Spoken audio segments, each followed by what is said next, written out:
Let's go next to our caller from the I like that, most people in the state. Our caller from 317. Caller from the 317 area code. Who's this? Hi, David. Is this me? That is you. Hi, David. This is Patrick calling from Indiana.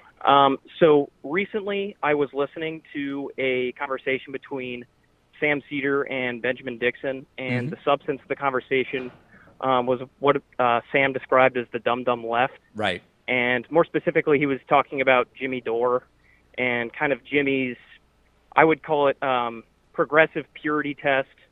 And he had recently criticized Ocasio-Cortez and Bernie for not towing the progressive line enough. And just kind of on a broader scale, he kind of criticizes Democrats and liberals more than he would ever criticize a Republican, kind of using whataboutism and whatnot. And I think he basically just taps into the anger that some people feel on the left. And I kind of agree with Sam and Benjamin's point about that might turn off those people from even participating in the election, kind of furthering progressive ideals. Yep. So I just kind of wondered what your take on that whole situation was, and if you agreed. I completely agree with Sam and Ben on this issue. I believe that the involvement of Jimmy Dore in politics has become completely toxic.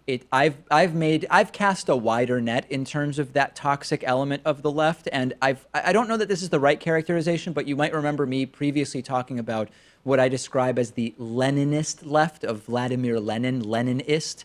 And I don't think it's really fair to group Jimmy Dore under that, but there is this contingent of the left that by virtue of a combination of, as you point out, whataboutism, so-called progressive purity tests, and a whole bunch of other mechanisms that I've described, they end up being useful idiots. And I want to be clear, calling them idiots it's not an ad hominem. Useful idiot is a specific sort of political term that has, basically it means you are unknowingly becoming a tool furthering the objectives of those who you either don't realize you're furthering the objectives of, or those you would on paper believe you're on opposite sides. I think that it's become completely toxic. I know that there are people in our audience who are fans of all combinations of these shows, but I think it is absolutely, brutally, completely counterproductive to everything that progressives are actually working for. I believe it is not pragmatic. I believe it is ideologically misguided, and that's where I am. So on that issue, I'm with Sam and Ben 100%. And if I have a little bit more time, I was wondering if you maybe felt the same way about, say, a guy like Glenn Greenwald, who's a pretty big Russia skeptic and all that. And I don't know. Listen, I'm going to be honest. I only am tangentially aware of what any of these people are actually doing day to day. So my opinion is based on, sitting down and saying, let me look at a sampling of the last 3 months of what they've done. And they may be doing things every day that don't fall under this.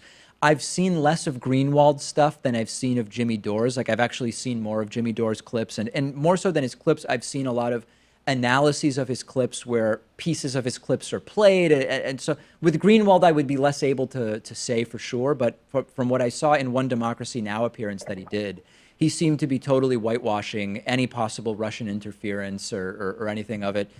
Anything involving Russia in a way that seemed extraordinarily and generously exculpatory of Trump and his cronies, in a way that seems very disconnected from the evidence on the ground. All right, beautiful. That's kind of what I wanted to ask you. So thanks for taking my call. Big fan. Okay, great. Thank you for calling in. Really appreciate it.